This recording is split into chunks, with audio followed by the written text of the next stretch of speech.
Hi, I'm Annika Spring. I'm a senior at Galesburg High School and I'm involved with GABC.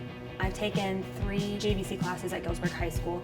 I'm currently in their culinary program, I've taken their health occupations program, and now I'm taking welding here at Sandburg. It's been a really neat experience for me. I was extremely nervous coming into this class, especially being the only female in the class and just how everybody kind of took me at first. I've definitely had to kind of make my way and earn everybody's respect, especially the guys' respect, but it's been a very rewarding experience.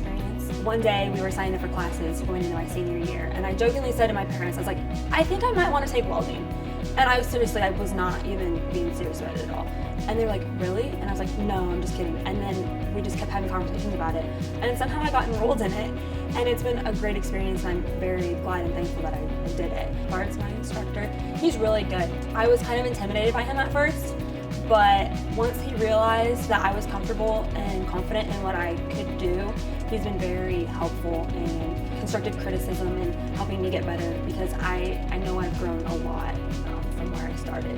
I was a little nervous about it because I don't like being considered the teacher's pet, which I've been considered in years past, and that I am the girl in welding and was not taken seriously. But now I am taken a little more seriously. The guys are actually asking me for advice and help, and we have to have jobs done by a certain time, and when they get nervous and they haven't used their time wisely, they're like, can you help me? How do I do this? I just need a grade. And I'm like, just do it like this. It means a lot to me, actually. It's really boosted my confidence. I was so nervous coming into a class with all guys. I had never welded before.